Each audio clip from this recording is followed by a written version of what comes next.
top ռադիոլոգների փորձարկումներ են, արել իրենց հետ։ Մի քանիսը շատ ակտիվ օգտագործել են AI իրենց դիագնոզների մեջ, եւ մի քանիսը առանց AI-ի են դա արել։ Այն բժիշկները, ովքեր օգտագործել են AI դիագնոզներ դնելու մեջ, համարյա թե 99% ճշգրիտ դիագնոզ են տվել։ Ոնց են փոխվում համալսարանները։ Հիմա օրինակ շատ խոսակցություններ կա, համալսարանները ժամանակակից աշխարհում իրանց արդիականությունը կորցրել են ու համալսարանական կրթություն պետք չի հաջողության հասնելու համար։ Ուրեմն մտահոգություն կա բավականին մեծ, համալսարաններում, թե ոնց գնահատենք ուսանողներին, որովհետև շատ դժվար է մեկ-մեկ նույնիսկ հասկանալ արդյոք է շարադրությունը AI-ն է գրել, թե ռեալ ուսանողն է գրել։ Իսկ հիմա նկատում եք, որ համալսարանը ավարտած մասնագետները շատ ավելի դժվար են աշխատանք գտնում։ Երիտասարդներին առաջին հերթին շատ խորհուրդ եմ տալիս գտնել իրենց շրջապատում մարդկանց, ովքեր տարբեր մասնագիտություններ ունեն եւ այդ մարդկանց հետ խոսել։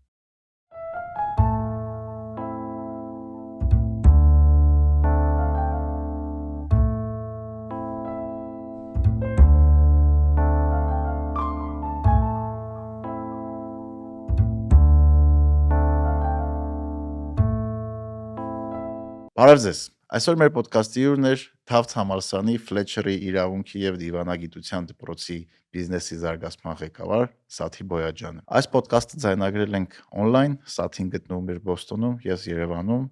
Շատ հետաքրքիր է ստացվել, հեռավորությունը չխանգարեց, որպեսզի կարողանանք քննարկենք բոլոր այն թեմաները, որ ուզում ենք քննարկենք։ Խոսել ենք արհեստական բանականության, ոնց արհեստական բանականությունում փոխում բիզնեսը եւ կրթությունը, համալսարանի դերը այսօրվա աշխարհում, բիզնեսի պահանջը համալսարաններից եւ եթե նոր եք մտնում աշխատաշուկա, ինչ հմտություններ ու գիտելիքներ է պետք։ Եվ նաեւ խոսել ենք անընդհատ սովորելու մասին։ Հենց որ նայեք մինչև վերջ, բաժանորդագրվեք ու լայքեք։ Բացահայտեք հարմարավետության եւ էսթետիկայի նոր մոտեցումներ Futurist Architects-ի հետ։ Այստեղ դիզայնը համադրվում է ֆունկցիոնալության հետ, ստեղծելով գեղեցիկ միջավայր իր հաճախորդների համար։ Futurist Architects, կերտելով ապրելակերպ։ Սաթի ջան, բարև, ոնց ես։ Լավ, Նարեկ ջան, դու ոնց ես։ Լավ, մերսի շատ։ Հուսով եմ արդեն ձեր մոտ եղանակները լավ է։ Բայց հուսում եմ ձեր մոտ լավ չի։ Դե հա։ Սաթի ջան, որ խնդրեմ կպատմեք մեզ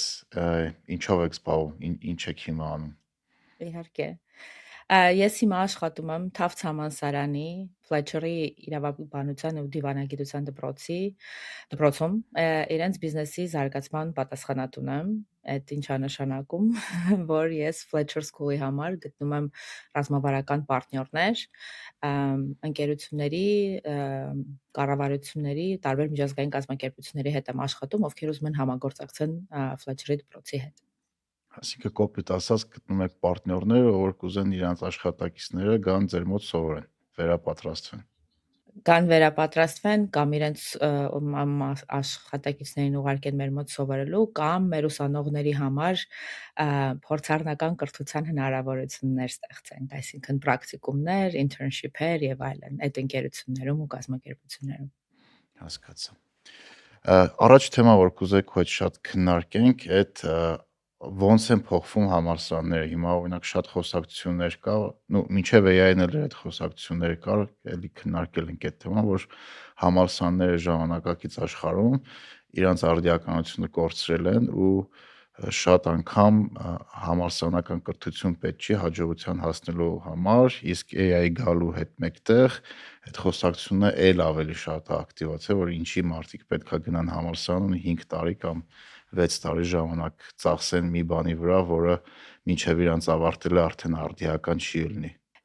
Լրիվ ճիշտ է, այդ կրիզիսը մինչև արհեստական բանականությունն էլ էր սկսել ու ինձ թվում է այդ նոր սերնդի հետ ու նոր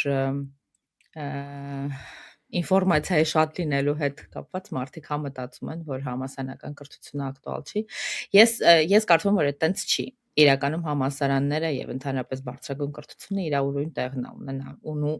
ունի եւ պետքա ունենա։ Իհարկե AI-ի հետ մեկտեղ ինքը պետքա հիմա մի քիչ տրանսֆորմացվի, մի քիչ չեն, մի քիչ շատ, բայց ամեն դեպքում համալսարանական կրթությունը տալիս է նենց գիտելիքներ, մարդկային հմտություններ, որոնք որ ոչ մի այս պահին AI, ոչ մի Udemy կամ Coursera-ի course ձեզ չի տալու, որովհետև համալսարանում դու սովորում ես մարդկանցից, մարդկանց հետ, մարդկանցով շրջապատված, այսինքն այդ կարևոր է նաև թե ոնց ես դու սովորում, ինչ շրջապատում ես դու սովորում։ Հետո AI-ը իհարկե բավականին շատ ինֆորմացիա է տալիս, բայց ամեն դեպքում ստրուկտուրա է, չէ՞, պետք է ինֆորմացիան տեղավորելու, դասավորելու ու այդտեղ գալիս են դասախոսների կարևորությունը, որ իրենք այդ ինֆորմացիան ճիշտ դասավորեն ուսանողների ուղեղներում։ Հասկացա, ասիկը այդ AI-ից օգտվելու կամ այս քան անվճար ինֆորմացիան մեկա ճիշտ հասկանալու ու մշակելու համար քեզ հիմք է պետք։ Ու այդ հիմքը Իհարկե մեկա համալսարանը տալիս է։ որոշ համալսարաններ ավելի լավ քան մյուսները, բայց իհարկե, այսինքն գիտես ամեն դեպքում նամանավանդ AI-ի ես շատ ակտիվ զարգացման հետ մեկտեղ գնալով կարևորվելու է մարդու human այդ soft skill-երը, մարդկային Հա, մարդկային հենց մարդկային կողմեր էլի։ Փափուկ հմտությունները։ Այո, այսինքն ինչքան էլ որ աշխատաշուկան փոխվի, ինչքան էլ որ որոշ գործեր էլ obsolete լինեն, հա, այսինքն էլ պետք չլինի այդ գործերին, հա, մանավանդ հիմա շատ են խոսում entry level օրինակ ծրագրավորողների եւ այլնի մասին։ Okay, ընդունում եմ դա, բայց երբ որ դու սկսում ես աշխատես կամ սեփական բիզնես ես հիմնում կամ որովհետև աշխատում ես այդ մարդկային հմտությունները շատ կարևոր են, որովհետև ամեն դեպքում դեռ ռոբոտների դարում չենք ապրում, էլի դեռ մարդկանց հետ ենք ապրում։ Հա։ Բայց մեկը արագ փոխվում է, էլի։ Այսօր նորություն կարդացի, որ բլոքը ինքը ֆինանսական ընկերություն է, S&P 500-ի մեջ մտնում է, այսինքն 500 խոշորագույն ընկերությունների հիմնադիրը բանն է, Ջեք Դորսին, այդ Twitter-ի հայտնի հիմնադիրն է, այսօր իրանց անձնակազմի 40%-ին միանգամից բան են արել, կրճատել են։ Անել են։ Ու ասեցին պատճառը նա, որ նոր այդ AI գործիքների արհեստական բանականությամբ ու այդ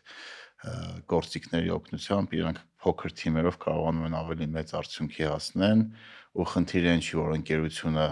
եկամտաբեր չի, իր պատմության ամենալավ փուլում է, բայց մեկը այդ կրճատմանն են գնացել։ Ну, տարբեր սպեկուլյացիաներ կա, մարդիկ կան ասում են ընկերությունը շատ արագ երաճ է, հիմա AI-ի վրա են գցում իրանց այդ կրճատումները, բայց մարդիկ եկան, որ ասում են իրոք AI-ի միջոցով կարողանում են իրանք ավելի շատ աշխատանք անեն, քան առաջ։ Շատ կան տենց ընկերություններ ու ցավոք մենք դա ավելի շատ ենք տեսնելու։ Ագվա բիզնես ակումբը բիզնես համայնք է, որը հնարավորություն է տալիս ակումբի անդամ ընկերություններին ընդլայնել իրենց գործարարական կապերը, մասնակցել բիզնեսին առնչվող թեմատիկ քննարկումներին եւ միջոցառումներին, ստանալ հատուկ առաջարկներ իրենց բիզնեսի կարիքների համար։ Ակումբի անդամները հնարավորություն ունեն տեղեկանալ տարբեր ոլորտների տեղական եւ միջազգային փորձից, զարգացման տենդենսներից, քննարկել իրենց ոլորտին առնչվող ամենաարդի խնդիրները համապատասխան կառույցների ներկայացուցիչների, միջազգային եւ տեղական խոսնակների հետ, ինչպես նաեւ ստեղծել նոր համագործակցություններ։ Ակվա բիզնես ակումբի անդամ կարող են դառնալ Ակվա բանկի հաճախորդ հանդիսացող կազմակերպությունները, որոնք ունեն առնվազն 3 աշխատակից, տարեկան 100 միլիոն դրամից ավելի շրջանառություն եւ 6 ամսվա գործունեություն։ Ակումբի անդամ դառնալու համար անհրաժեշտ է գրանցվել բանկի sme.agba.am կայքում եւ լրացնել անդամակցության հայտը։ Բայց միևնույն ժամանակ, օրինակ, Bank of America-ը, որը Ամերիկայի ամենամեծ բանկն է, Bank of America-ի տնօրենը մի քանի շաբաթ առաջ հայտարարություն արեց, որ ինքը հակառակը ոչ մեկին չի հանելու գործից, որովհետև չնայած որ բանկային ոլորտում էլ հա տեխնոլոգիաները բավականին շատ տեղ ունեն, բայց իրան պետք են մարդիկ ամենա ցածր հա level-ներում բանկի, որովհետև բանկի operations-ը այդպես է գնում։ Այսինքն իհարկե specific case է, բայց ամեն դեպքում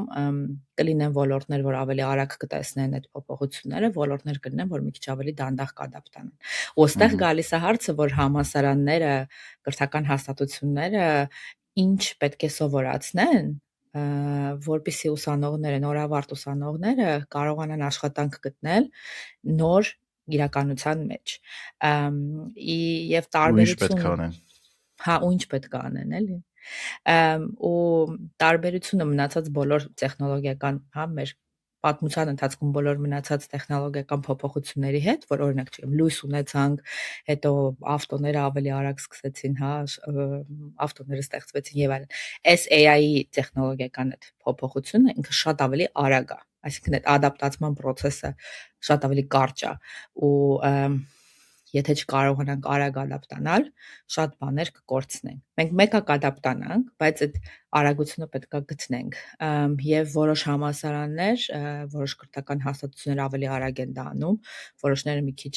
դանդաղ են անում, էլի կախված արդեն իրենց մեծությունից, իրենց կոնսերվատիվ մտածելակերպից եւ այլն, բայց այստեղ դերը համալսարանական կրթություն շատ ավելի կարեւորվում, որպեսզի այն սկիլերը տանք ուսանողներին, որոնց որ ռեալ պետքա գործատուի։ Իսկ հիմա նկատում եք, որ համալսարանը ավարտած մասնագետները շատ ավելի դժվար են աշխատանք գտնում։ Որոշ ոլորտներում այո։ Ստենֆորդի վերջին Որոնք research-ը, որ իրենց computer ոլորտներն են։ science ծրագիրը computer science ծրագրերը օրինակ, հա, ծրագրավորումը, Այսինքն engineering-ը, ծրագրավորողները ավելի դժվար են աշխատանք գտնում։ այս պահին է, 3 որ տարի միջև առաջ այդ անհնար որ կներ մի պատկերացնել։ exactly այո շատ բան է, շատ տխուր է իրականում։ Ու գիտես այդ մոդելն է փոխվել։ Մեր սերունդը, միլենիալները մեզ ինչ են չէ ասել, որ կամ մեր ծնողների սերունդը հետ են տեսել ու մեզ էլ դա են փոխանցել, որ գնա համալսարան, սովորի, մագիստրատուրա ստացի, հետո լավ գործ ստացի, հետո այդ գործի տեղը աճի եւ այլն ու տուն առ Ամերիկայում ստեղ mortgage-ը վերցրա 30 տարով ապրի եւ այլն ու ամեն ինչ լավ է լինելու։ Բայց այդ մոդելը Դե նույնը արդեն մեր Երևանում սերունդի վրա բայց մեր Այստեղ սերունդի վրա 30 արդեն տարով ոնց մոդելը որ դեռ չեն փոխվեց։ տալի, 20 տարով են տալիս։ Դե մեր մոտ Հայաստանում էլ է շատ բան փոխվում այդ առումով։ Հայաստանում էլ ոլորտներ կան, որ շատ ակտիվ զարգանում են ու այդ մասնագետները ավելի շատ պահանջարկ ունեն, իսկ ոլորտներ կա, որ ընդհանրապես չի զարգանում, օրինակ գիտությունը ֆինանսավորում չկա, հա, համալսարաններում գիտության համար շատ քիչ է ֆինանսավորումը, իսկ նենց բաները ոնց որ քիմիա, ֆիզիկա, կենսաբանություն, բիոտեխնոլոգիաներ եւ այլն, էլի շատ ակտիվ ու դրանց կարիքը գնալով շատանում է, հաշվի առնելով, որ մենք կարող ենք մեկ այլ պանդեմիա ունենանք շուտով, բայց Հայաստանում օրինակ այդտեղ ինվեստիցիաներ չեն գնում։ Ավելի շատ էլի IT մեջ, բանի մեջ եւ այլն, բայց միգուցե մենք էլ մտածենք թե ինչն է ոլորտն է լավ աճում, մեկ է ֆինանսական Հայաստանում։ Այո, բանկային ոլորտը։ Հա։ Շինարարությունը ամեն տեղ հաստատ էլի Ֆլեչերի համալսարանը շատ պոպուլյար է նաև Հայաստանում, ես ոնց հասկանում եմ, օրինակ իմ ընկերներից մտքի ծրով որ փորձում եմ հիշեմ, մինիմում 3-4 հոգի Ֆլեչերի համալսարանը ավարտել է։ Այդ ինչի հետ է կապված, ոնց որ մենք բարերար ունենք, որ օգնում էր, որ չգիտեմ, տաղանդավոր հայ երիտասարդները գան ու Ֆլեչերում սովորեն։ Իրականում շատ լավ հարցվեցիր, երբ որ ինձ հրավիրեցին Ֆլեչեր աշխատելու, ինձ հրավիրեցին, որ ասենց այդ ծրագիրը կառավարեմ, մենեջանեմ Թավիդյան Scholars Program, Թավիդյան կրթաթոշակային ծրագիր, պարոն Ասո Թավիդյանը բարերար էր այս ռեգիոնից, Մասաչուսեթս, Նյու Յորք, Նյու Ինգլանդ ռեգիոնից, որը տարիներ առաջ 1999 թվականին մտածելով թե ոնց կարող է Հայաստանը զարգացնել եւ ոչ թե մեկ անգամյա կրթաթոշակներ տալ որոշ ուսանողների, որ գան սովորեն վերադառնան Հայաստան, ավելի structurized, հա, ավելի ինստիտուցիոնալ փոփոխություն բերի Հայաստանի համար եւ մշակվեց այդ ծրագիրը Թավիդյան հիմնադրամի ու Ֆլեչերի դպրոցի հետ համատեղ, երբ ամեն տարի 15 ուսանող Հայաստանից, ովքեր այսինքն ոչ թե ուսանողներ, այլ մարդիկ, ովքեր աշխատում են պետական ոլորտում, ծրագիրը սկսել էր արտգործ նախարարության աշխատակիցների համար, հետո ժամանակի ընթացքում բոլոր պետական մինիստրությունները եւ այլ կոմիտեներ, կազմակերպություններ ներգրավեցին։ Ամեն տարի 15 պետական ոլորտի աշխատող գալիս է Ֆլեչեր եւ 1 սեմեստր այստեղ սովորում է, վերապատրաստվում է եւ վերադառնում է Հայաստան։ Եվ իսկապես դու ճիշտ ես, Հայաստանում Fletcher-ի դպրոցը քանակի առումով եւ որակի առումով ամենալավն է ներկայացված միջազգային համալսարաններից շրջանավարտների առումով նկատի ունեմ։ 350-ից ավել շրջանավարտ կա, ովքեր այդ ծրագիրը արել են։ Այդ լուրջ թիվ է։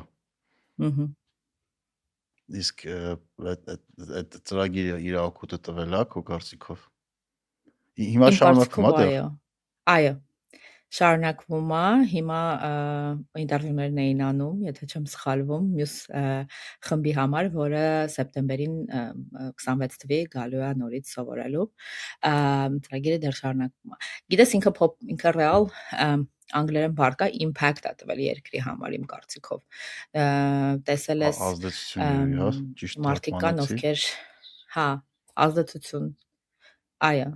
25 տարուց ավել մեր պետական ոլորտի մասնագետները կրթվել են Fletcher-ում ու հետո նաև այդ իրար հետ network-ներ են ստեղծել, կարողացել ինչ-որ փոփոխություն անել երկրում, հա, մեր դիպլոմատիայի, մեր պետական կառույցների եւ ռեալ դա շատ գնահատվում է, կարծում եմ, Հայաստանում եւ հիմնադրամի կողմից եւ մենք էլ մեր աշխատանքը որպես Fletcher School շատ գնահատում ենք ու տեսնում ենք։ Հասկացա։ Իսկ եթե հետ գնանք AI-ին, ինձ թվում է AI-ը մեծ խնդիր է համալսարանների համար, նաև ուսանողների ու նաև դասախոսները չափից շատ են սկսել օգտագործեն, բայց արդեն շատ ուսումնասիրություններ կա, որ դա նաև կարող շատ բացասական ազդեցություն ունենա կոգնիտիվ հնարավորությունների վրա, այսինքն այն ուսանողները, որ կոպիտ ասած իրանց տնայինները մենակ AI-ով են անում, շատ ավելի քիչ առավելություն են ստանում այդ համալսարանում կամ դպրոցում սովորելուց, քան այն մարդիկ, ովքեր այդ աշխատանքը անում էին ձեռքով։ Կամ, չգիտեմ, սորական Word դոկումենտի մեջ էին ձեռքով գրում։ Գիտելիքը ուժ է, հատկապես երբ խոսքը վերաբերվում է ձեր կենսաթոշակային խնայողություններին։ Ամունդի Ագբան կարևորում է թափանցիկ տեղեկատվության հասանելիությունը, որpիսի դուք հասկանաք, թե ինչպես են կառավարվում ձեր կենսաթոշակային ֆոնդերը։ Այդ իսկ պատճառով թափանցիկությունը ու իրազեկ ներդրող կրթելը իրենց առաքելության մի մասն է։ Այցելեք Ամունդի Ագբա.am տեսնելով ամեն ինչ նրանց հավասարակշռված, պահպանողական եւ կայուն եկամուտային ֆոնդերի ներդրումների մասին, մանրամասն բաշխվածություններով ըստ ոլորտի, տարածաշրջանի, արժույթի եւ վարկանիշի։ Նրանք հրապարակում են եռամսյակային հաշվետվություններ եւ ամսական տեղեկատվական թերթիկներ շուկայական տեղաշարժերի մասին ֆոնդերի կառավարիչների փորձագիտական մեկնաբանությամբ։ Համեմատեք 3 ֆոնդերը նախքան ընտրելը։ Վերահսկեք ձեր ֆինանսական ապագան պարզ, ազնիվ տեղեկատվությամբ։ Իմացեք ավելին amundiagba.am կայքում։ Մի հատ փոքրիկ շեղում անեմ համալսարանական ոլորտից, երեք եմ լսել ուղղակի սրա մասին, ուրեմն բժշկական ոլորտում բժիշկները նույնպես չէ ակտիվ օգտագործում են AI։ Ու հենց երեք իմացա, որ Բոստոնում շատ top հիվանդանոցներից մեկում փորձառություն են արել, որտեղ մի քանի top ռադիոլոգների փորձարկումներ են արել իրենց հետ։ Մի քանիսը շատ ակտիվ օգտագործել են AI իրենց դիագնոզների մեջ, այսինքն այդ բոլոր կատեները, MRT-ները նայելուց AI են օգտագործել, որպեսզի կարողանան դիագնոզ անեն, եւ մի քանիսը առանց AI են դա արել։ Եվ այն բժիշկները, ովքեր օգտագործել են AI դիագնոզներ դնելու մեջ, համարյա թե 99% ճշգրիտ դիագնոզ են տվել։ Մյուսները, ովքեր որ AI չեն օգտագործել, ավելի քիչ ճշգրտություն են ունեցել, որտեղ ոնց որ առանց AI են դա արել։ Հետո հետաքրքիրն է նա, որ ժամանակի ընթացքում այն բժիշկները, ովքեր AI շատ են օգտագործել, իրանց ռեալ կոգնիտիվ հնարավորությունները դիագնոզ անելու քչացել է։ Չնայած մինչև այդ իրանք top բժիշկներ են։ Դուք ինքնիրենք էլի top բժիշկներ են, բայց ռեալ հույսը դնում են AI-ի վրա ու իրանց ֆունկցիան քչանում է, էլի։ Հա, բայց հիմա այստեղ մի հատ հարց է, բայց քանի որ ինքը AI է օգտագործում ու ռեալ ավելի ճիշտ է դիագնոզ անում, միգուցե այդ ավելի լավ է մեր համար որպես patient-ներ, որպես հա պացիենտներ, որ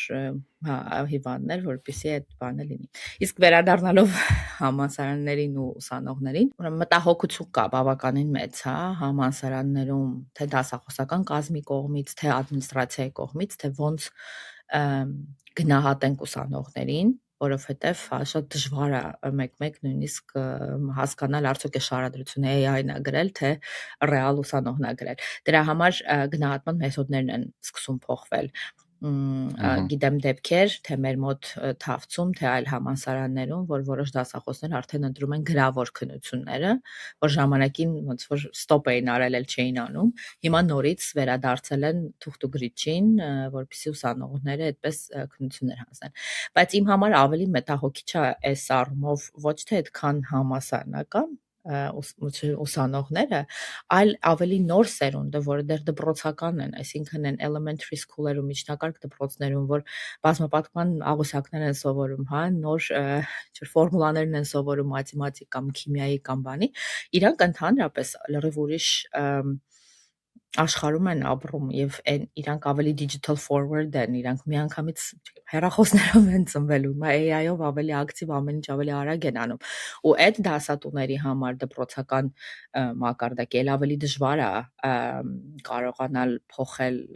եւ կամ կոնտրոլ անել կամ մտածել նոր հնարավորությունների, նոր ձևերի մասին գնահատման։ Այսինքն ռեալ ամբողջ կրթական համակարգը սկսած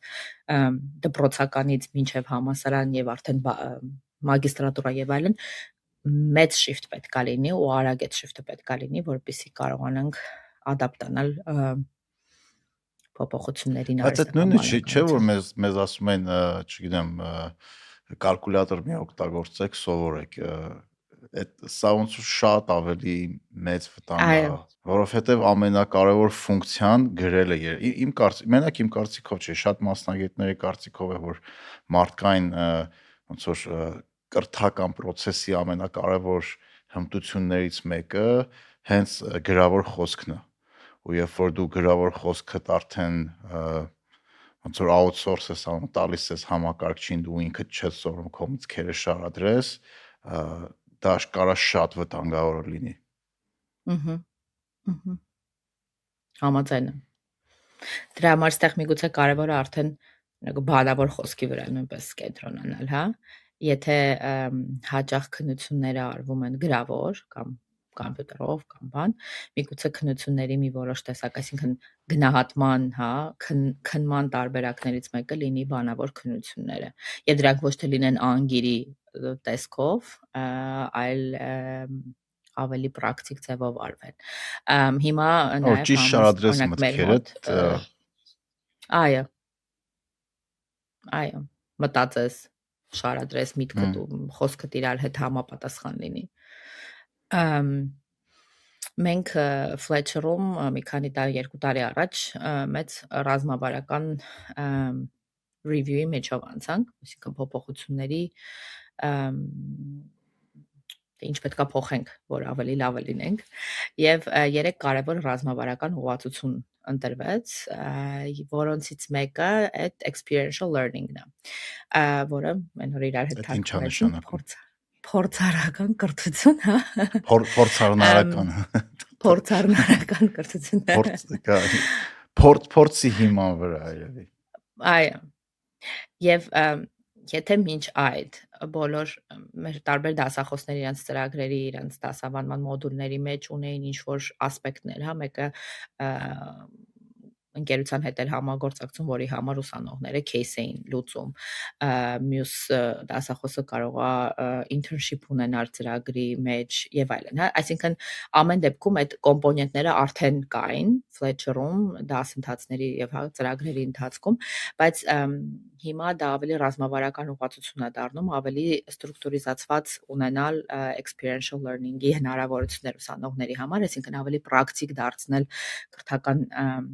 մեթոդաբանությունը, դասավանդման մեթոդաբանությունը եւ ունենալ ավելի շատ կապ գործատուների հետ, որպեսզի կարողանանք ադապտացնել նաեւ մատերիալները ավելի արդիական լինեն ուսանողների համար եւ ավելի արդիական լինեն իրենց այդ հմտություններն ու սկիլերը գործատուների համար։ Այսինքն գնալով ել ավելի է կարեւորվում այդ երրակող մի տեսակ համագործակցությունը գործատու համալսարան ուսանող, որպեսզի այն ռեալ կրթությունը, որ ուսանողը ստանում է, պետքական լինի աշխատաշուկայում։ Ես իմ փորձից ասեմ, ես շատ լավ բուհում եմ սովորել Անգլիայում, տնտեսագիտություն է եղել իմ առաջին կրթությունը, բակալավրոս տնտեսագիտություն է եղել, ու անկեղծ երբ որ ես ավարտեցի, դա իհարկե 10 քանի տարի առաջ էր, երբ որ իմ առաջին աշխատանքը սկսեցի Հոնկոնգում, որը product management էր, ես ընդհանրապես այն ինչ որ սովորել էի, չէի օգտագործում։ Չէր համապատասխանում, էլի։ Հայաստանից Անգլիա եք հետ գնացել եք Անգլիա եք սովորել, Անգլիայից եք գնացել եք Հոնկոնգ աշխատելու։ Հա, հետո Իսպանիա, հետո Մոսկվա, հետո հիմա Ամերիկա, մինչև հետո Թայլանդ։ Թայլանդում դպրոցն եք, չէ՞ ավարտել։ Այո։ Այո, առաջին հայ ուսանողներից էի, որ գնաց Թայլանդ ռեգենտների միջազգային։ Այդեն հայտնի Թայլանդի դպրոցն է, որ տենց ահագին երեխեք գնում սովորում են։ Այսինքն վերջերս դասատուներիցս մեկին տեսա այնտեղի, ասում է հիմա այնքան շատ հայեր ունենք, դպրոցի կեսը հայ են։ Մենք այն ժամանակ շատ քիչ էինք։ Հա, պոպուլյար էր դառը այդ դպրոցը, մի պահ հիմա չգիտեմ էլի շատ գնում են, թե չէ։ Ու հա, օրինակներ պատմում, Անգլիայում երբ որ տնտեսագիտություն սովորեցի, հետո գնացի Հոնկոնգ աշխատելու, ինչ խնդիրներ առաջացավ այդտեղ։ Գիտես,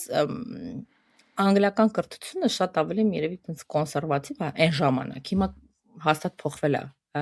բայց դա ես ասում եմ 2009-2010 թվականներ։ Շատ լեկցիաներ ունեինք, հա, պրակտիկ բաներ օրինակ շատ քիչ ունեինք, թիմային աշխատանք համարյա թե չունեինք դասերի ընթացքում, ու ինչ որ շատ տենց թեորետիկ կրթություն էի ստացել։ Երբ որ արդեն սկսում ես աշխատես, երբ որ քեզ ռեալ ինչ-որ պրոյեկտ են տալիս, որ պետք է անես, երբ որ մարդկանց հետ պետք է համագործակցես, ռեալ մի քիչ ուրիշ սկիլեր են, էլի պետք։ Ես հիշում եմ իմ առաջին միտինգներից մեկը Չինաստանում հեռախոսների աքսեսուարների բիզնեսում էի աշխատում, ու պետք է գնայի Հոնկոնգից Չինաստան, որ negotiate անեի, պայմանավորվեի գները պայմանավորվեի, հա։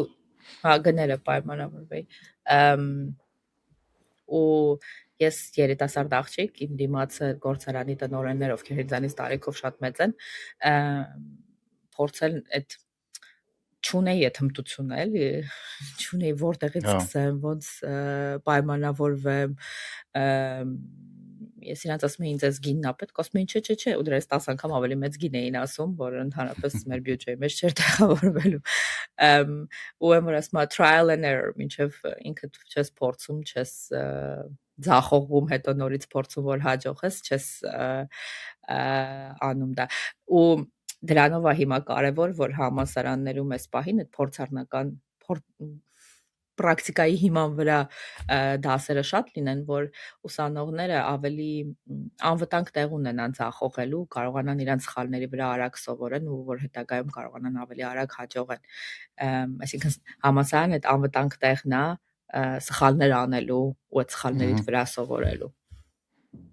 Որովհետև շատ անգամ ակադեմիան այն ինչ որ տալիս է կամ երբ որ ուսանող ես այն ինչ որ պատկերացնում ես ու աշխատաշուկան շատ իրար հետ կարա տարբեր լինի,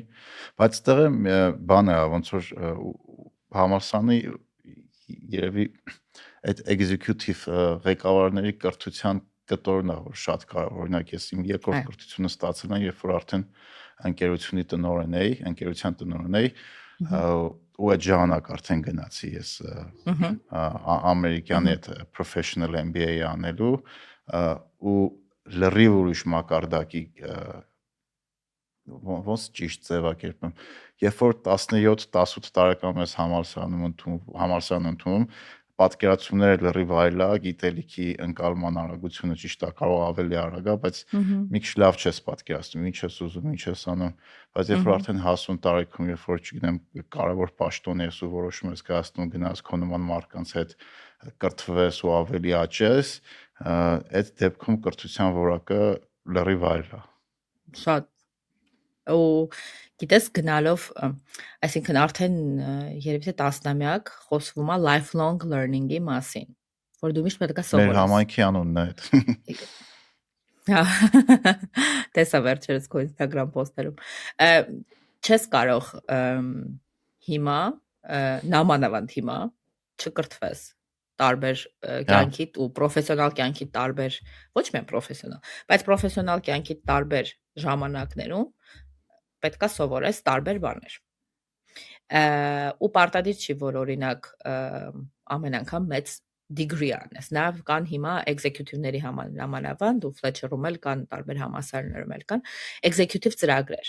Այսինքն կարճաժամկետ մի քանի օրանոց կամ մի քանի շաբաթանոց ծրագրեր կան, որոնք տալիս են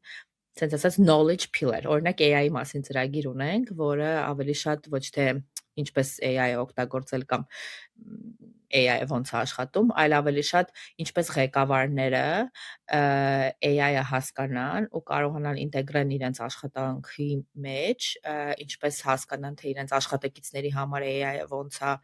պետք գալու եւ նաեւ այս գեոպոլիտիկ, գեոտեխնոլոգիական փոփոխությունները ոնց են ազդում ընկերությունների վրա եւ ոնց պետք է ընկերությունները ադապտան։ Օրինակ այդտենց մի ծրագրերից մեկն է, որ մենք Fletcher-ում անում ենք։ Բայց այդ executive ծրագրերը գնալով դառնում են էլ ավելի կարևոր եւ նաեւ էլի դա ես եմ շատ իմ պորտֆոլիոյի մեջ է մտնում, երբ որ ես ընկերությունների հետ աշխատում եմ, լինում է հաճախ դեպքեր, երբ որ ընկերությունները գալիս են ու ասում են, օրինակ, այս խնդիրն ունենք ու մեր թիմին պետք է այս խնդրի շուրջ train անել։ Եվ մենք հատուկ customized, այսինքն այդ խնդրի հիման վրա ծրագիր ենք մշակում, որը այդ ընկերության համար մենք անում ենք։ Դա կարա լինի մի քանի օրվա էլի ծրագիր, կարա լինի մի քանի ամսվա։ Վերջերս Ասիական զարգացման բանկի հետ 3 տարվա, այսինքն ծրագիր ունենք, այս առաջին փուլը ավարտեցինք այդ 3 տարվա, հիմա արդեն մյուս փուլերի մասն ենք խոսում։ Ասիական զարգացման բանկը աշխարհով մի քանի տարի առաջ որոշեց, որ իրանք պետք է դառնան climate bank, այսինքն շրջակա միջավայրի մասին մտածելով իրենց բոլոր ինվեստիցիոն ծրագրերը պետք է ավելի կայուն որոշումների հիման վրա կայացված լինեն եւ Fletcher-ի հետ միասին ստեղծեցինք ADB-ի համար ծրագիր, որ իրենց top 100 executive-ները այդ ծրագիրը անցնեն, որպեսզի հասկանան թե ինչա ղեկավարները, որ հասկանան թե ինչա climate finance-ը, շրջակա միջավայրի պաշտպանությունը հաշվի առնելով ֆինանսական ներդրումներ, այդպես մի բան կարելի ասել։ Ու ոնց որ կայուն զարգացման հիմունքների վրա լինի, sustainable լինի իրանց ստրատեգիան։ Ու այդ գնալով շատ հիմնական բիզնեսները ինչ պահանջով են հիմա գալի, օրինակ, չգիտեմ, 26 թիվն է, բոլորը խոսում են AI-ից, փոփոխություններից, չգիտեմ, պրոդակտիվության բարձրացումից, գեոպոլիտիկ լարված իրավիճակա սա աշխարհում ինչ պահանջներով են գալի բիզնեսները այս պայծրությամբ համալսարան այս իրավիճակում։ AI-ի համար են գալիս են հասկանալու թե ոնց է AI-ը փոխելու իրանց։ Այդ ինչ է, այդ որ բոլորը խոսում են։ Հա, что это такое։ Իրանց ինդուստրիան ոնց է փոխելու, իրանց աշխատողների համայնքը, հա, ոնց է դրանից փոխվելու։ Մեծամասամբ նաև գալիս են մեր մոտ ու հիմա մի հատ այդպես ընկերության հետ ենք սկսել համագործակցությունը, գալիս են մի պահանջարկով, որ իրենք ուզում են նույնպես զարգացնեն իրենց աշխատակիցների այդ soft skill-երը, հա, օրինակ հիմա այդ ընկերությունը ուզում է իրենց mid-level միջին օղակի մենեջերներին, ովքեր գնում են դեպի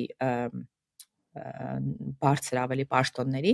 այդ մենեջերների համար մի ծրագիր անենք, որը զարգացնելու է իրենց առաջնորդության, հա, leadership-ի հմտությունները։ Դրա մեջ մտնում է կոմունիկացիաներ, դրա մեջ մտնում է թիմային աշխատանք, դրա մեջ մտնում է negotiation, հա,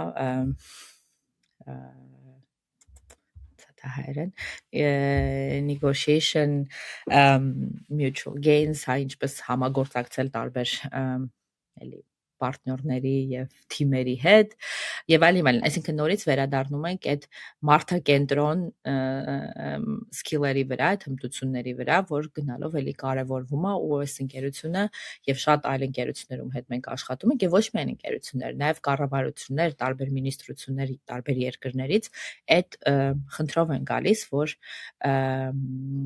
իրենց թե բարձր օղակի մենեջերների համար, թե միջին օղակի մենեջերների համար կարևորվում է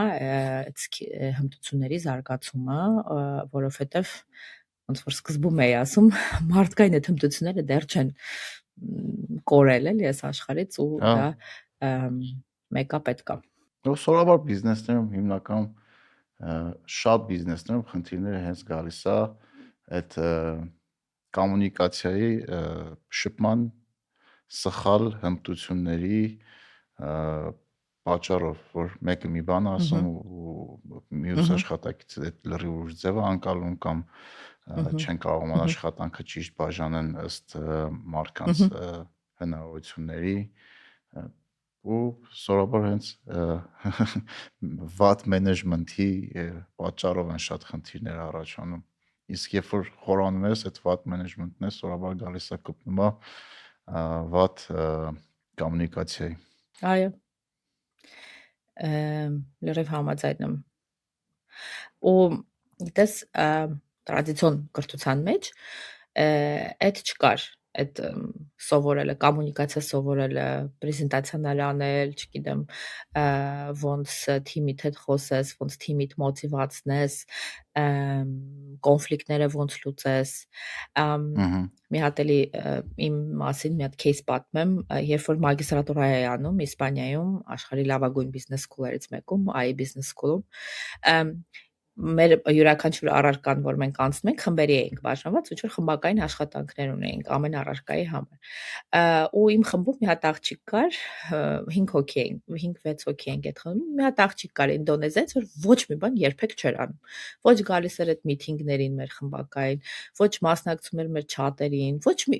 բան չէր անում, բայց երբ որ գնահատական էինք Բոլոր ստանում թիմերը մի հոգի տենց ունեն։ Ու հենց այդ եմ ուզում ասեմ, երբ որ մենք սկսեցինք բողոքել ծրագրի մեր ոնց որ ադմինիստրացիային, ինչի է էս աղջկան вообще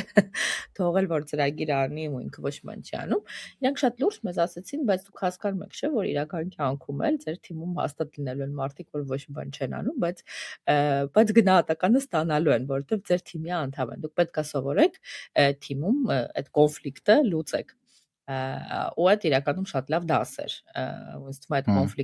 conflict management-ը նաև շատ conflict resolution-ը, լուծումները, կոնֆլիկտների լուծումը նույնպես շատ կարևոր հմտություն է այսօր, թե աշխատավայրում, թե ընտանիքներում, թե ընկերական շրջապատում, ու այդ իսկապես ոնց որ դու ես ասում, կոմունիկացիայի վրա է հիմնված։ Հա, միանշանակ։ Սա իսկ ինձ հետաքրքիր է քո կարծիքով մասնագիտական ու նաև անձնական փորձի հիման վրա։ Մոտիվացիան գերագնահատված չի։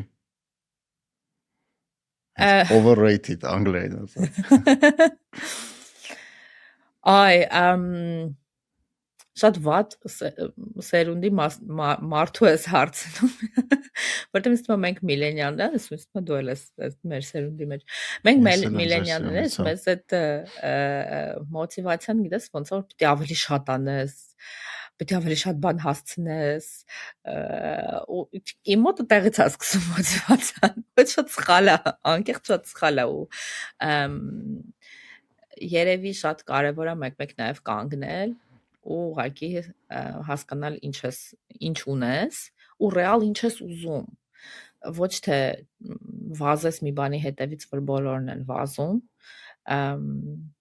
ու ոնց որ ստեղ մոտիվացիան իմ հետ ավելի փիլիսոփայական բանի բերեցի, թե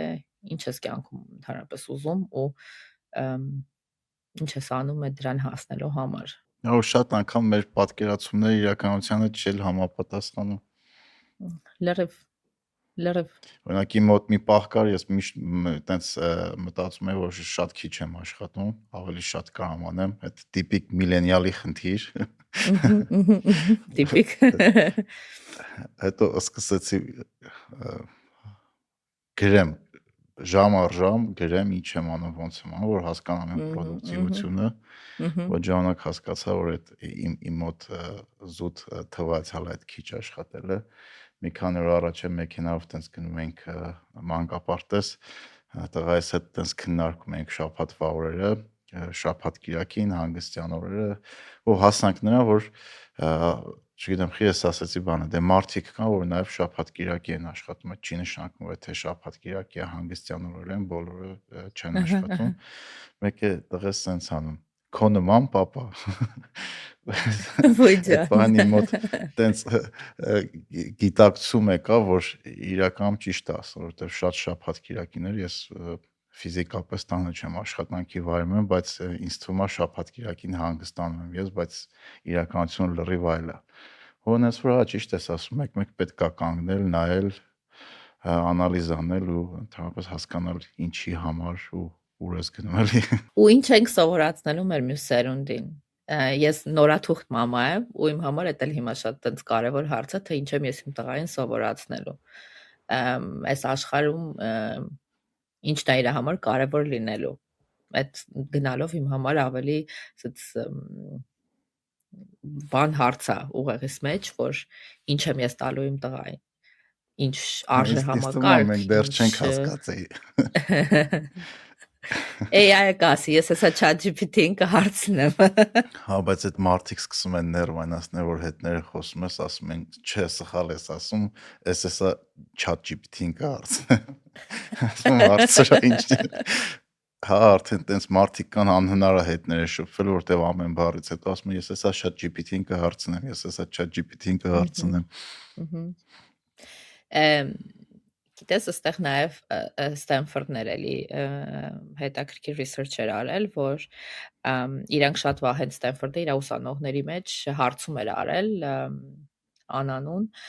թե ոնց են իրանք օգտագործում AI-ը, այն մտքով էին դա իրանք արել, որ հասկանային, թե ինչքան շատ են AI օգտագործում ուսանողները իրաց տնայինների բաների մեջ, բայց առաջին տեղում թե ինչի համար են օգտագործում AI ուսանողները եկել էր թերապիան։ Այսինքն նաև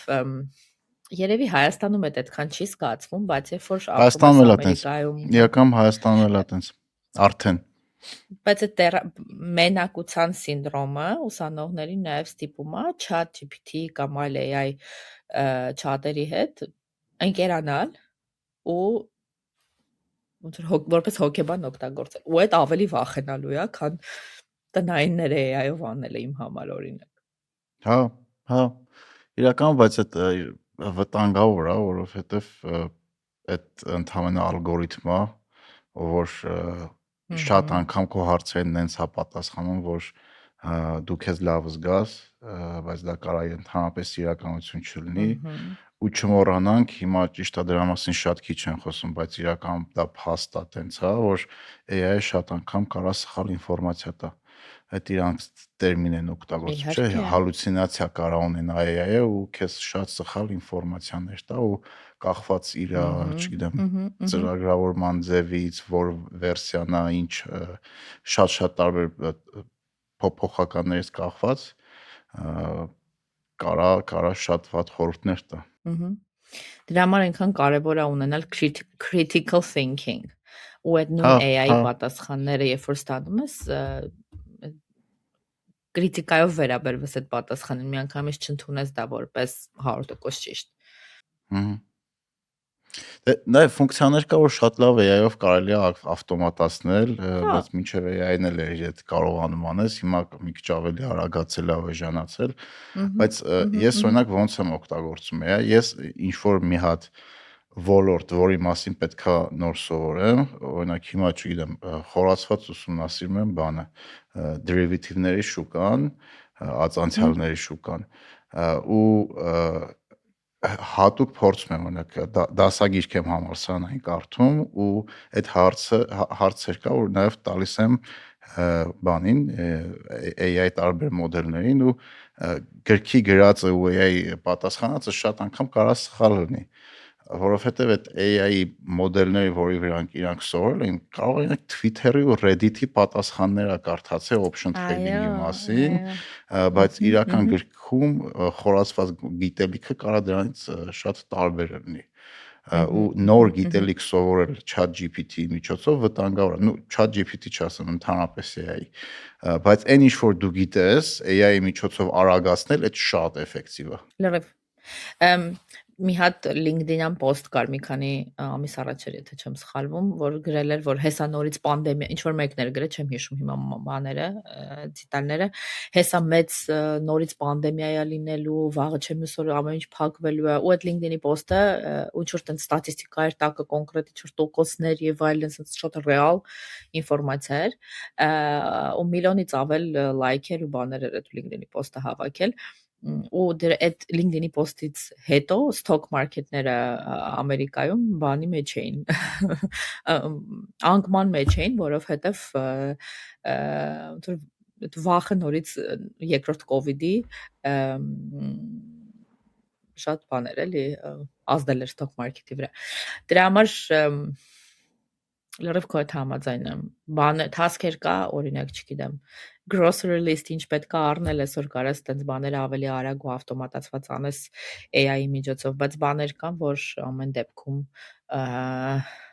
շատ մեծ սխալներ է անում։ Նույն այդ թերապիայի մեջ, նույն այլ բաների մեջ ու պետք է դրան մի քիչ ուրիշ ձև վերաբերվել։ Ես էլ եմ շատ օգտագործում իմ նամակագրության, grammar check-երի, տարբեր բաների մեջ, հա, բայց փորձում եմ զգուշությամբ դա անել։ Հետո մինչև այս վերջերս Claude-ն էի օգտագործում, որտեվ Claude-ը ինչ որ safety բաներ ուներ, չէ՞, այսինքն տենց ես տեխնիկական չգիտեմ background, բայց Claude-ը Anthropic-ը միշտ ասում եմ իրենք ավելի safe AI է, չէ՞, բայց մի քանի օր առաջ որ Department of War իրանց ասեց կամ այդ ձեր safety net-երը հանում եք կամ մեր պարտներներից հանքից դուրս է գալիս, իրանք դա հանեցին ու հիմա իրանք տենց որպեսի մնան Department of պետական կոնտրակտորներից հա մնացին դրա մեջ սա այդ safety-ն էլ Gmail-ը հիմնականում օգտագործում հա ինչի որովհետև Google էկոսիստեմայի հետ շատ լավ աշխատում Google Doc-երի YouTube-ի տրանսկրիպտների հետ շատ լավ աշխատում օրինակ երբ որ փորձում եմ ոդքասթներ վերլուծեմ կամ նոր էպիզոդի համար պատրաստվում եմ ինքը շատ լավ օգնում է research անել Հիմա հիմնական բանը Gmail-ը եմ օգտագործում ու իր հայերենի որակն էլ է շատ լավ դառը ու պլյուս հա YouTube-ը դե չգիտեմ նկատել են թե չէ մեր լսողները արդեն ավտոմատ հայերեն տրանսկրիպտ վիդեոների վրա գեներացնում է որը շատ որակով է համարյա սխալ չի լինում է սխալ բառեր բայց շատ սխալ չի անում այս բարդությամբ ու գնալով ավելի կլավանա պլյուս մեր հայկական ստարտափը ոդքասթն արդեն հայերեն մոդել ունի որ հայերեն լեզվի հետ կարաս շատ լավ աշխատես այս ոդքասթը իրանց օգնությամբ ենք զապիսանում async հադարը ոդքասթը բրենդինգը փոխել են անունը փոխել են դա ցելի հետաքրքիր գործիքներ հիմա շատ կա միանշանակ Մի բան ասեմ, հիշում ես երկու շաբթի որ փորձեցինք մի մաս ռեկորդ անենք, բայց երկու շաբթի խոսում էինք small AI ու big AI-ի մասին, ու իրականում որ զարգացող պետություններում, ու ոնց որ իմ ասած հայերենը շատացել է, չէ, ու AI-ը ավելի լավ է սկսել հայերենը հասկանալ, այդ նաև օրինակ այն մարդկանց համար, ովքեր անգլերեն տենց լավ չգիտեին, հիմա AI-ի միջոցով իրենք ավելի շատ access են ունենում հայալեզու կամ այլ լեզվով, հա, ինֆորմացիային, որոնք միշտ իրենք չունեին։ Հա ու զարգացող պետություններում նամանոց Հնդկաստանում է շատ ակտիվ, հա, ավելի որտեղ որ կրթության շեմը, հա, լավ կրթության շեմը բավականին բարձր է ու շատ դժվար է հասանելի դարձնել բոլորին։ AI-ի նման AI-ը որպես տեխնոլոգիա կամ բում շատ մեծ պոզիտիվ ազդեցություն է ունենում զարգացող պետությունների վրա, որովհետև ավելի լայնածավալ հնարավորություններ է տալիս, որ մարդիկ կարողանան ինչ-որ բաներ սովորել։ Հա, հիմա օրինակ AI-ը արդեն գրքերը կարողանում թարգմանի, չգիտեմ, նույն Google-ի այդ notebook ML-ն էլ շատ լավ գործիք է, որ կարաս միանգամից շատ քանակությամբ ինֆորմացիա upload անես ու այդ դրա հիման վրա կարողանաս օրինակ դասընթացներ ստանաս, որ ինքդ քեզ սովորացնես, բայց պետք է որակով ինֆորմացիա upload անես, որտեվ այն որ խոսում ենք կարա խնդիր լինի նոր ինֆորմացիա սովորելու համար ու հա արդեն այն մարդիկ որ անգլերեն չգիտեն կարողանում են օրինակ Gemini-ին ասեն այս անգլերեն վիդեոն թարգմանի ինձ ասա ինչի մասին է ինքը հագին որակով կթարգմանի ու կասի ու համոզված եմ 1-2 տարուց արդեն ընդհանրապես որակի մասին չենք է մտածի միանշանակ շատ բարձր որակի կթարգմանեն ու հա այդ իրոք հնարավորություն է բայց մի հատ հետաքրքիր բան ասեմ ես այդ չգիտեի ընկերներից մեկի հետ որ հիմա մի հատ AI պրոյեկտի վրա աշխատում ենք որի մեջ հայերենի կտոր կա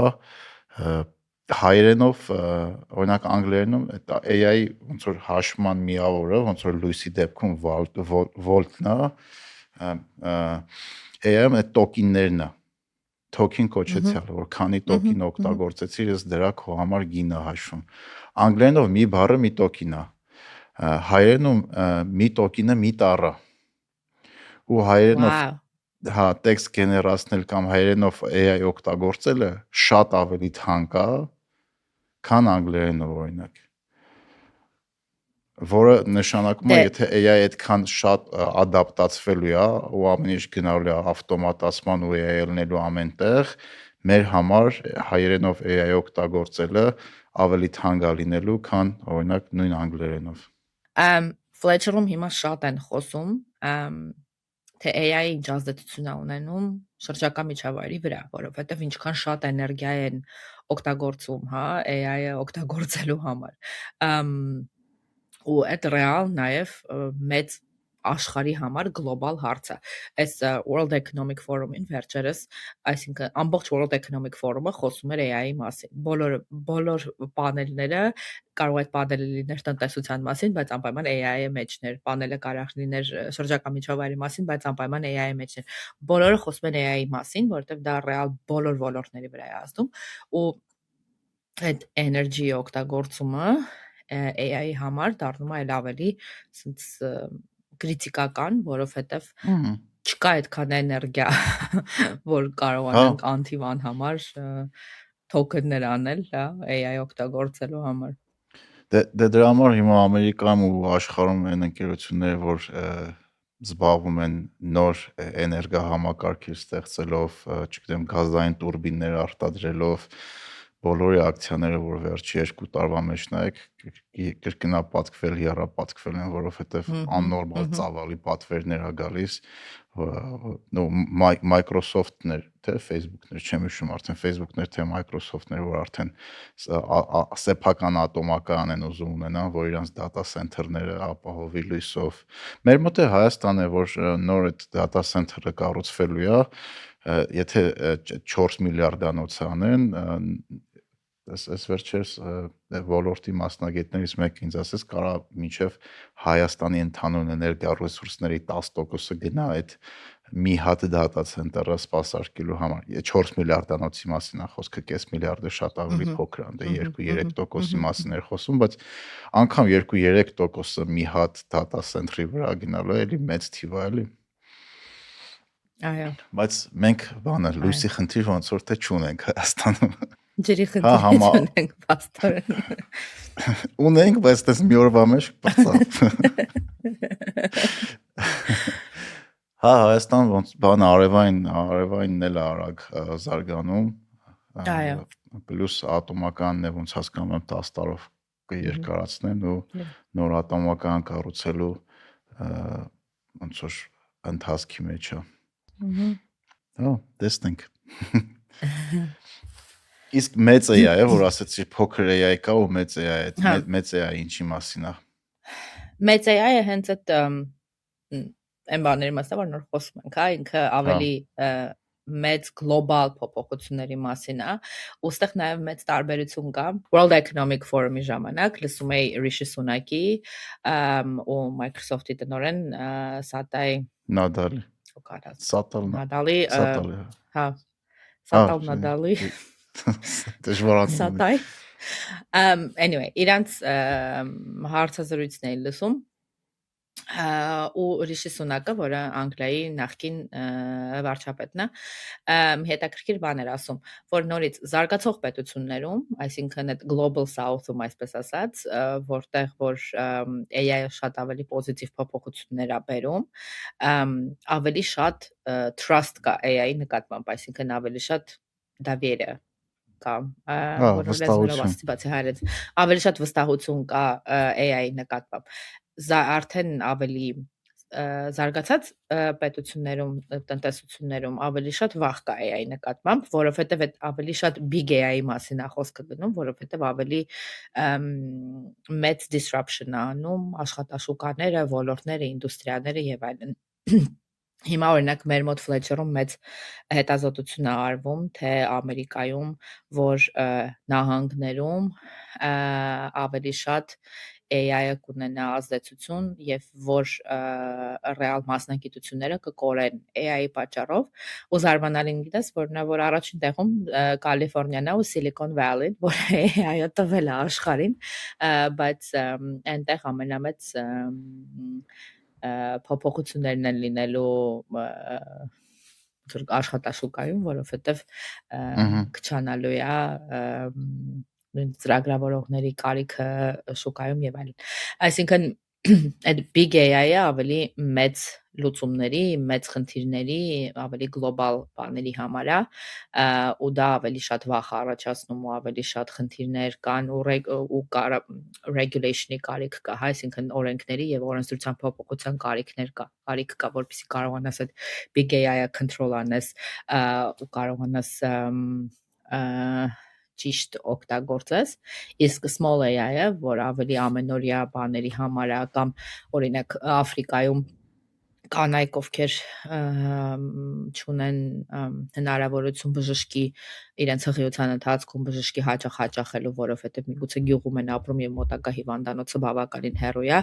AI-ի միջոցով կարողանում են ավելի քիչ թե շատ հավաստի ինֆորմացիա ստանալ եւ եթե օրինակ ինչ-որ կրիտիկական խնդիր կա, արդեն նոր գնալ հիվանդանոց եւ եթե ավելի թեթև հարցեր է իրենց հղիության մասին, օրինակ ավելի արագ AI-ի միջոցով այդ հարցերին պատասխան ստանալու։ Այսինքն էլի այդ big AI-ը ոնց է օգտագործվում, small AI-ը ոնց է օգտագործվում, շատ տարբեր են։ Հասկացա։ Իսկ օրինակ մեր լսողների մեջ միանշանակ հիմա մարդիկ կան, որ նոր են համալսարանը ավարտել կամ նոր պետք է ընդունվեն, այսինքն նոր մտնելու են պրոֆեսիոնալ կյանք, ու ինձ թվում է շատերի մոտ կա այդ վախը ինչ անել։ Քո կարծիքով երիտասարդները, որ հիմա նոր պետք է մտնեն աշխատաշուկա, ինչի վրա պետք է ուշադրություն դարձնեն, ինչ հմտություններ զարգացնեն, ինչ գործիքներ օգտագործեն, կամ ընդհանրապես եթե մասնագիտություն չեն ընտրել, ինչ մասնագիտություն ընտրեն։ Եթե մասնագիտություն չեն ընտրել, ես միշտ բոլորին խորհուրդ եմ տալիս շփվեն տարբեր մասնագետների հետ։ Կարելի է, why not։ Կստացի Ամերիկայում բոլոր ձեռքի գործ արվածները, օրինակ սանտեխնիկները, էլեկտրիկները եւ այլն, իրանք բավականին շատ բարձրատարվող մասնագիտություններ են։ Ու դրա համար ասենք ու շատ պահանջված ու հա միգուցե սխալ մասնագիտություն եմ ընտրել, չգիտեմ, բայց նոր երիտասարդներին առաջին հերթին շատ խորհուրդ եմ տալիս գտնել իրենց շրջապատում մարդկանց, ովքեր տարբեր մասնագիտություններ ունեն եւ այդ մարդկանց հետ խոսել, որպեսզի հասկանալ, թե օրինակ, որտեվ երբ ես գնում էի տնտեսագիտություն սովորելու, ես չգիտեի իրականում ինչա տնտեսագիտությունը։ Դե հա, մեր սերունդում տենց բոլոր ուզում են տնտեսագետ ու իրավաբան դառնային, չէ՞։ Ու բժիշկ, հա։ Հա, բժիշկը դե միշտ է բոլոր սերունդների մոտ։ Հա։ Ինչ շատ էին ստիպում, որովհետև ծնողներս երկուսն էլ բժիշկներ են, բայց այդ տակից պլստացի։ Ասածս ինչա, խոսել տարբեր մասնագետների հետ, որ ռեալ հասկանան, թե այդ մասնագիտությունը ինչ է, ու ինչ են իրանք ամեն օր անում իրենց գործ տեղը, որպեսզի հասկանաս այդ քեզ դուր է գալիս, թե չէ։ Երկրորդը շատ կարևոր է մի քիչ ինքդ քեզ հասկանաս, որն է քո ուժեղ կողմերը, որն է քո թույլ կողմերը։ Օրինակ մարդ կա ու այդ արդեն գալիս է քո բնավորությունից, քո ընդհանուր էքստրովերտ ես, ինտրովերտ ես, ինչ ձևի ես, ավելի զգայուն ես, զգայուն չես, որովհետև դա էլ ու հիմա շատ on-line տեստեր կան, համոզված եմ, որ AI-ը կօգնի գտնել այդ տեստերը, որպեսզի կարողանաս ինքդ քեզ analyze անես ու հասկանաս, թե դու ինչ ուժեղ կողմեր ունես։ Հետո փորձես գտնես այն մասնագիտությունները ու այն քո ուժեղ կողմեր, որ իրար համապատասխանում է, ու հասկանաս դա քեզ դուր է գալիս, թե չէ։ Հետո եթե դից մի քիչ ավելի փիլիսոփայական նայենք այս ամեն ինչին, ասում եմ մարդը որ երջանիկ լինի, Արթուր Բրուքսն է ասում, որը Հարվարդում երջանկություն է դասավանդում, ասում եմ մարդու Շատ սիրում երջանիկ եմ այդ լինելու դասախոսին։ շատ ինքը ասում է, որ երջանկության համար կարևոր է որ քո գործը իմաստ ունենա, meaning ունենա, հա, meaningful լինի քո համար։ Հիմա մարդ կարող է լինի, որ օրինակ շինարարությունը իր համար meaningful լինի, ինքը մարդկանց համար տներ է սարքում։ Այդ իր ռեալ չոր meaning-ա, չէ։ Իմ համար իմ գործը մեծ meaning է տալիս, որովհետև ես տեսնում եմ, թե կրթությունը ոնց է մարդկանց կյանքը փոխում դեպի լավը, մարդկանց կամ կազմակերպությունների ինչ որ ձևով, հա, էֆեկտ է ունենում դեպի պոզիտիվը։ Գտնես այդ դա էլի, արդյոք քո արած գործը ինչ որ արժեք է տալու, պոզիտիվ արժեք է տալու, այդ ինձ թվում է շատ կարևոր է։ Ինչին ես դու հավատում, ինչը օգուտ կտա էլի։ Հա, այո։ Այդ բանը լեգոները փորձ իրանք էին արել, հայտնի, որ երկու խմբի էին բաժանել, մի խումբին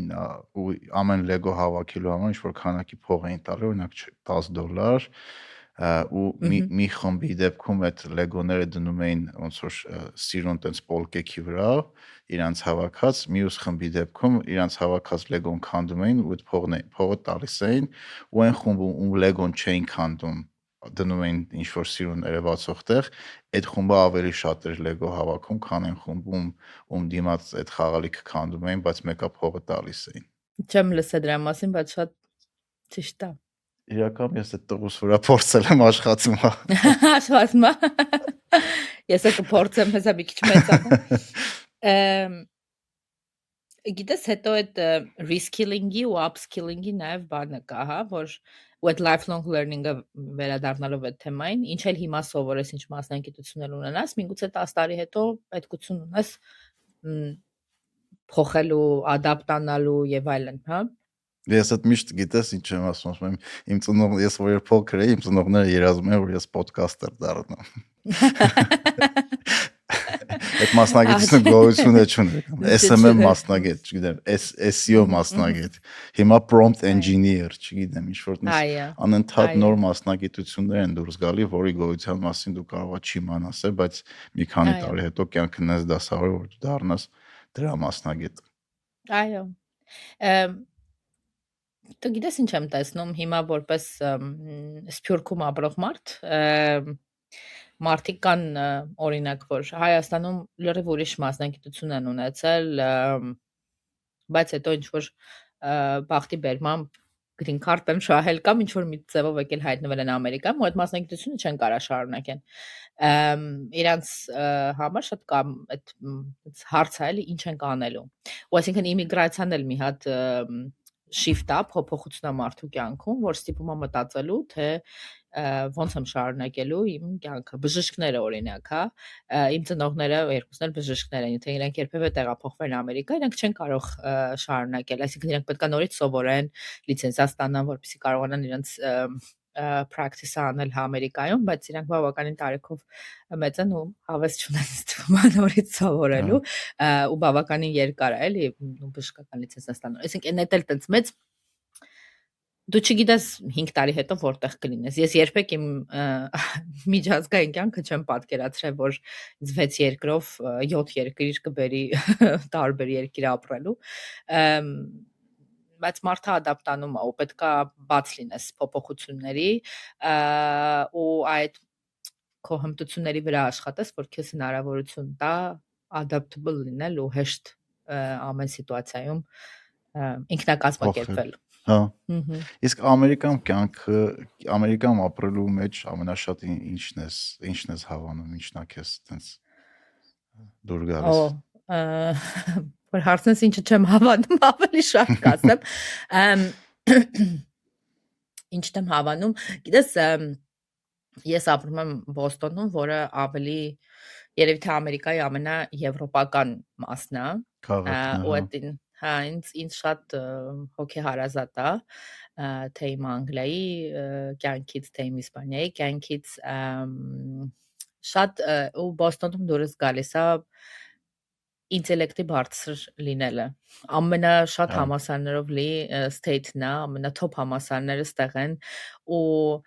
երեք օրինակ dinner-ի էի հրավիրված, ու այդ մակարդակը քննարկման չեմ կարող բացատրեմ, շատ բարձր է, ու այդ ինձ ահավոր դուր է գալիս։ Նույն բանի մասին չես խոսում անընդհատ։ Իհարկե AI-ի մասին ես խոսում, բայց ամեն անգամ որ տարբեր կողմերից հետո շատ դուր է գալիս, գիտես, կազմակերպվածությունը։ Օրինակ դե ձյունը որ եկել էր, շատ ձյուն էր եկել, բայց հաջորդ առավոտ ամեն ինչ մաքրած էր։ Այսինքն Մեր լսողներն ասեն, որ մեր առաջի ոդքասթը չստացվեց, որովհետև Բոստոնում շատ ձուներ եկել լույս չկար։ Ես երկրորդ փորձն է։ Այո։ Հա, իմ մոտ էլ էր տենց 2 տարի առաջ Մայամի էի գնացել, իմ գնալուց 4 օր հետո, 5 օր հետո ջրհեղեղ եղավ, ու շատ ուժեղ ջրհեղեղ, որ վախենալու էր լույսերը անջատվեց, բայց 2 օրվա մեջ 2 օր հետո հետք չկար ջրհեղեղից։ Ոնց այդ ամեն ինչը կազմակերպված մաքրեցին, չգիտեմ, մարդկանց իրանց վնասների դեմ համար փոխհատուցեցին, այդ տպավորիչ էր իրոք, այդ մակարդակի կազմակերպվածությունը տպավորիչ էր։ Իսկ ինչն է Սանա շատ կարոտում։ Վայ, մարդկանց, գիտես, շատ եմ սիրում Երևանի ու Եվրոպայի նաև, այն որ գործից հետո կարաս մարդկանց տեսնես, այսինքն դու կարաս գործից հետո լիքը ուրիշ բան հասցնես, այստեղ մի քիչ դե չես հասցնում։ Այդ մարդկային կապը ոնց որ մնում է շաբաթ-կիրակի օրերի համար ու նախորդ պետքա պլանավորես, օրինակ արդեն չգիտեմ, ապրիլի weekend-ների համար պլաններ ունենք, հա, դեռ մարտը չի սկսել։ Այդ շատ կարոտել եմ, որ մի հատ կոֆե չխմենք, Կասկադ կոֆե կենտրոն եւ այլն, այդ շատ եմ կարոտել։ Հա, այդ Երևանում, Հայաստանում ապրելու ամենամեծ առավելություններից մեկն է, ես եկա հաստատում։ Հա, սոցիալական կյանքս տեղահագին բան է, հա, ոնց ճիշտ կարելի է ձևակերպել, շատ է, մեկ դեռ շատ։ Հա, մի քիչ որ բոլորը ուրիշների գործերի մասին տեղյակ են։ Բայց ամենտեղ, գիտես, 7 տեղ եմ ապրել, 7-6, ամենտեղ իր պլյուսերն ու մինուսները կան։ Ու այդ պահին, եթե այդ ճիշտ է քո ընտանիքի համար, այդ ես անում։ Պիտի ադապտատես, ես այդ եմ հասկացել։ Իսկ նաև հետաքրքիր է կարիերայի քո տրայեկտորիան, էլի Հոնկոնգից ոնց հայտնվեցի, չգիտեմ, Իսպանիայում, հետո ԱՄՆ-ում ու մասնավոր ոլորտից ոնց հայտնվեցի ակադեմիայում ու կուզեի նաև եթե օքեյ պատմես մասնավոր ոլորտի ու ակադեմիայում աշխատելու տարբերությունների մասին։ Sure. Մի քիչ նաև ձեռներեցության փորձել ունեմ, մի քանի բիզնեսներ եմ հիմնել։ Կարամ դրա մասին էլ խոսեմ։ Երբ որ ես ուրեմն Թայլանդից հետո գնացի Անգլիայից հետո աշխատանք էի փնտրում, հա։ Ու ես ճիշտն ասած չէի ուզում Անգլիայում մնալ այն ժամանակ, եւ տարբեր այլ հնարավորություններ էին ման գալիս։ Ու իմ համար այդ ժամանակ sense կարծրատիպ ունեի, որ պիտի գործ գտնեմ առանց որևէ մեկի օգնության, ինքնուրույն CV-ս ուղարկելով, բայց դա շատ դժվար էր։ Նույնիսկ այն ժամանակ, հիմա էլ ավելի դժվար է։ Եվ հորեղբորս միջոցով այդ հոնկոնգյան ընկերությունը գտա, որը զբաղվում էր հեռախոսային աքսեսուարների բիզնեսով, ու տենց սկսեց իմ կարիերան։ Մինչև այդ չնայած որ internship էր բաներ ունեցել եմ, բայց այդ իմ առաջին իսկական աշխատանքային փորձն էր։ Տարի ու կես աշխատել եմ, շատ հետաքրքիր էր։ Եղել եմ Foxconn-ի գործարանում Գուանջոյում, Չինաստանում, տեսել եմ ոնց են iPhone-ները արտադրվում, iPhone-ների առաջին մակետներն եմ տեսել, երբ որ հələ դուրս չէր եկել։ Շատ հետաքրքիր գործեր, բայց նաև 21 տարեկան էի, դեռ ինչ-որ մենակ ապրել իմ համար շատ ու հենց հեռու ապրելը առանց ուսանողական ընկերների շատ դժվար էր։ Մի տարի ու կես աշխատելուց հետո 13 թվականին որոշեցի վերադառնամ Հայաստան, որովհետև արդեն overall 7 տարի Հայաստանում չէի ապրել ու շատ կարոտել էի ու ուզում էի իմ աշխատանքը փոխել շարունակել Հայաստանում։ Ծիծաղալու բան ասեմ, մեծ հույսերով էի գալիս Հայաստան, մտածելով, որ ես ինձ թույն պրոֆեսիոնալ եմ դրսում սովորած, դրսում աշխատած, հեսա շատ հեշտ գործ կգտնեմ Հայաստանում։ Բայց position-ներ կային, որոնց համար ես overqualified էի, այսինքն junior level աշխատանքներին ինձ չէին վերցնում, որովհետև շատ փորձ ունեի արդեն, իսկ մի քիչ senior level գործերի համար դեռ շատ փորձ չունեի, ու չէին ընդունում, ուսած շատ կամուկացի մեջ էի։ Ես ինչի եմ ես քայլին եկել։ Բայց հետաքրքիրն է նա, որ սկսեցի ադապտանալ ու որոշեցի, որ ես պետք է զբաղվեմ խորհրդատվությամբ ու սկսեցի փոքր պրոյեկտներ վերցնել ու մարքեթինգ ու պրոյեկտների բիզնեսի զարգացում էի փոքր պրոյեկտների համար անում ու ընթացքում տարի ու կեսվա ընթացքում բավականին ակտիվացավ իմ խորհրդատվական կյանքը Հայաստանում, տարբեր ընկերությունների հետ էի աշխատում, թե IT, թե տարբեր հիմնադրամներ, ու շատ հետաքրքիր էր,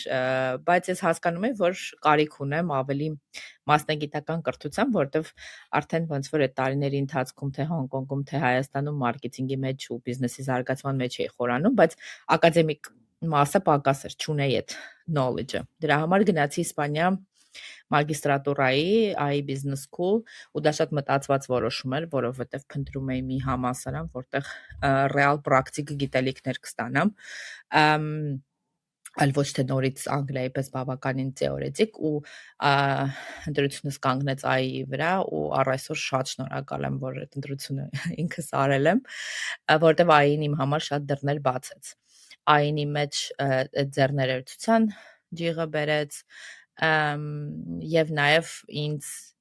բերեց կրթության ոլորտ։ Իրականում այն ավարտելուց հետո Նյու Յորքում աշխատելու հրավեր ունեի, բայց այդ ժամանակ աշխատանքային վիզաները շատ դժվար էր ստանալ եւ այդ ընկերությունը, որ ինձ հրավեր էր ուղարկել աշխատանքի, չկարողացավ ինձ հրավեր ուղարկի աշխատանքային վիզայի եւ ես այդքան ոչ թե ստիպված, այլ Հայաստանում էի ու էլի պետք է ադապտանայի, իմ կյանքը ադապտացիայի մասին է։ Ու որոշեցի, որ իմ խորհրդատվական բիզնեսը ավելի հիմնավոր պետք է անեմ Հայաստանում ու հիմնեցի ընկերություն, Սավանաշ խորհրդատվական ընկերությունը, ու սկսեցի զբաղվել մարքեթինգային խորհրդատվությամբ փոքր ու միջին բիզնեսի համար Հայաստանում ու տարածաշրջանում։ Այդ ընթացքում, երբ որ Սավանաշը զարգանում էր, AI Business School-ից առաջարկ ստացա AI ներկայացնել որպես AI գրասենյակի ներկայացուցիչ պոստսովետական երկրներում ներկայացնել AI-ին, որ պետքա տեղափոխվեի Մոսկվա, որտեվ ռեգիոնալ օֆիսը Մոսկվայում էր գտնվում, եւ ես այդ որոշումը կայացրեցի գնամ Մոսկվա եւ շարունակեմ հերավար Սավանաժը նաեւ զարգացնել եւ AI-ում արդեն AI Business School-ը ներկայացնել 11 երկրներում, Հայաստանը այդ ռեգիոնի մեջ էր նաև մտնում։ Ու այդտեղից սկսեց իմ որպես այսպես կորպորատիվից դեպի ակադեմիկ ոլորտ մուտքը ու այում աշխատելով սկսեցի ահավոր շատ սիրել այս կրթական ոլորտը, որովհետև ռեալ տեսնում էի իմ աշխատանքի ազդեցությունը մարդկանց վրա։ Ուսանողներ ունեի, ովքեր Հայաստանից նույնիսկ, որ գնում էին AI սովորելու, հետո իրանց կյանքը 180-ությամբ փոխվում էր ու այնքան շնորհակալական նամակների քանակը ու այդ իրանց կարիերան ոնց է փոխվում սովորելուց հետո, այդ այնքան ազդեցիկ էր իմ համար, որ մնացի այս ոլորտում, AI-ում հետո AI միջոցով Մոսկվայից վերադարձա Հայաստան ու Հայաստանից սկսեցի ղեկավարել կենտրոնական Եվրոպայի եւ արևելյան Եվրոպայի գրասենյակը AI Business School-ի համար, այսինքն AI-ին ներկայացնում էի թե ուսանողների, թե կորպորատիվ հաճախորդների շրջանակներում, որից հետո եւ 2023 թվականին առաջարկ ստացա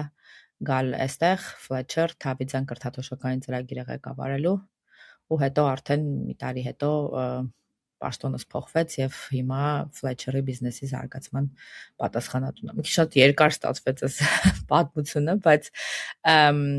միշտ sense իմ դրսում ապրելու բանը վերադարձ ա եղել Հայաստան, հետո Հայաստանից էլի նորից դուրս գալ, հետո էլի վերադարձ Հայաստան։ Տեսնենք մի քանի տարի հետո որտեղ կլինեմ։ Իսկ քեզ ինչն է vocation-ում։ Հիմա տղաս։ Հիմա այդ չգիտեմ, որպես ծնող 9 ամիս առաջ որ ինձ հարցնեիր, կարող ուրիշ ձև պատասխանել, հիմա տղաս։ Կյանքը իրանով լրիվ ուրիշ գույներ է ստացել։ Ու ամեն օր մտածում եմ ով եմ ես, ինչ արժեքներ ունեմ, ինչ եմ տալիս տղայիս, ես ու ամուսինս ինչ ենք տալիս իրան,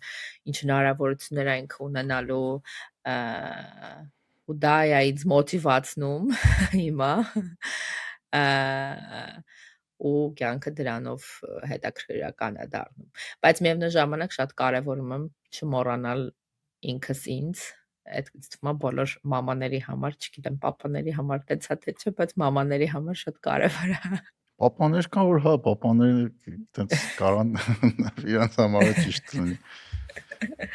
Այդ քեզ շատ լավ հասկանում եմ, որովհետև ես էլ այտենց նոր պապա եմ ու լրիվ կիսում եմ քո էմոցիաները։ Չնայած այնքան արագ է մեծան, մի քանի օր առաջ արդեն 5 տարեկան դառա, ինձ թվում է ես այտենց մի քանի ամիս առաջ եմ պապա դառա, բայց արդեն 5 տարեկան է։ Այդ նոր չի, ես եմ նոր, ես 9 ամիս։ Հա, այդ նոր հարց չկա։ Գնալով շատ ավելի հետաքրքրանում է, հիմա այտենց իրար հետ երկար զրույցներ ենք արդեն անում։ Սենց որ շարունակի մի տարուց կարող արդեն ոդկաստ է գա։ Կարող է, why not։ Շնորհակալություն ոդկասթը մինչև վերջ լսելու համար։ Այս մեկը ձեր համար է։ 1 տարի առաջ մենք ստեղծեցինք LLL համայնքը, որպես Rearrange-ի տրամաբանական շարունակություն։ Հասկացանք, որ օգտակար զրույցները չպետք է ավարտվեն այն ժամանակ, երբ ավարտվում է ոդկասթը։ Մենք ուզում ենք ոդկասթի թեմաները բերել քննարկման, քննարկումներն էլ իրական շփման ու կապերի ստեղծման։ Արդյունքում ծնվեց LLL-ը, կամ նույն ինքը Lifelong Learners-ը։ Հարթակ, որտեղ մենք ունենում ենք live քննարկումներ Rearrange-ի հյուրերի հետ, գրքի քննարկումներ գրքասերների ակումբի շրջանակում, master class-եր զանազան թեմաներով, 24/7 հասանելիությամբ գործնական դասընթացներ ֆինանսական գրագիտության, AI-ի եւ այլ արդիական թեմաներով։ Իսկ ամեն ամիս արշավելով ամրապնդում ենք կապը բնության հետ եւ իհարկե միմյանց։ Ոչ մի գուրուներ, ոչ մի կարճ ճանապարհ, LLL-ում պարզապես հետաքրքրասեր մարդիկ ենք, որոնք սովորում են իրարից ու իրար հետ սեփական փորձով քայլ առ քայլ։ Միացեք LLL.network։ Կսպասենք։